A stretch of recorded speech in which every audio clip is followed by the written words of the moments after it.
I'm currently putting on a white t-shirt right now, and if I ask you, is it completely white and spotless? And the definite answer is yes, it is, because there's no stain actually on it.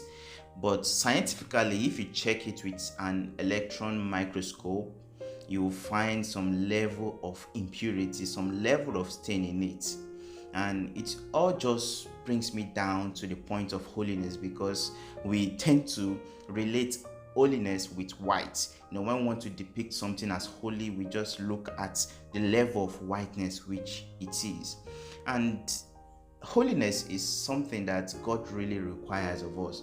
And looking at the scripture from Leviticus chapter 19 verse 2 and 20 verse 7, and Leviticus 20 verse 26, and even 21 verse 8, and even coming down to First Peter chapter 1 verse 16, God is telling us, be ye holy, for I am holy. But the truth is that we can't attain that level of holiness which God has. It is impossible while we are still on this earth. So if God is requesting us to be holy as He is, and we can't actually attain that level of holiness while in this world because of some certain things we are facing as human, then how can we be holy? First of all, holiness is the will of God for us. And looking at the first man God created him in His image and likeness.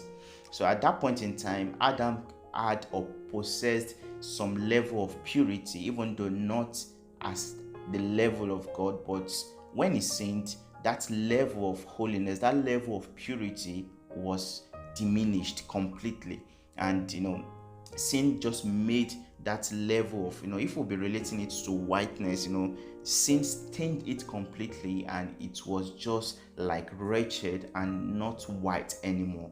So it is God's will for you and I to be holy, because He said, be ye holy, for I am holy. Then how can you and I attain this level of holiness?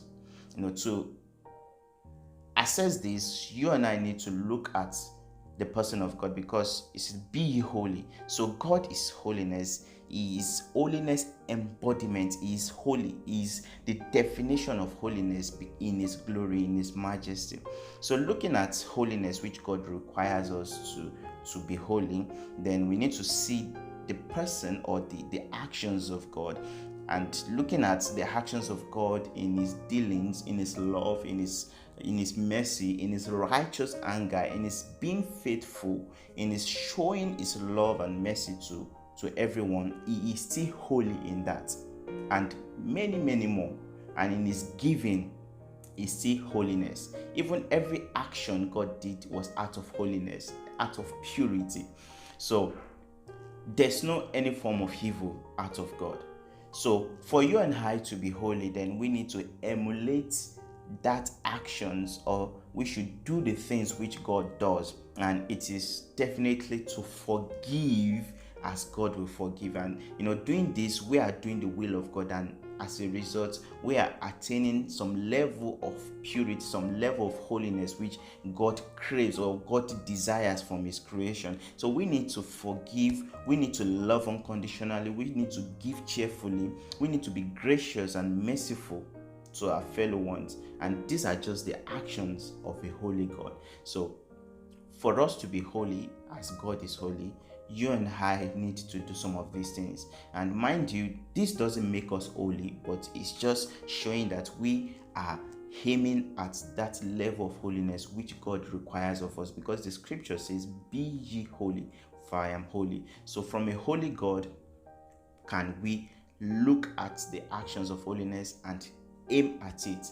But one thing is for sure, by the time we leave this world and be with Him, we'll change this impurity, will change this flesh, will change this body for something which is much more glorious, and we will have a level of holiness.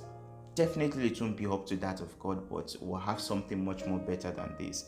And I pray that God really help us to upholding and maintaining our level of holiness in what Christ has done, doing that which God requires of us, because it is the will of God for you and I to be holy. So God bless you. And if you haven't watched my previous video on temptation, I actually did a couple of videos on that. If you haven't watched it, please be encouraged to watch it and remain blessed. God bless you. Thank you.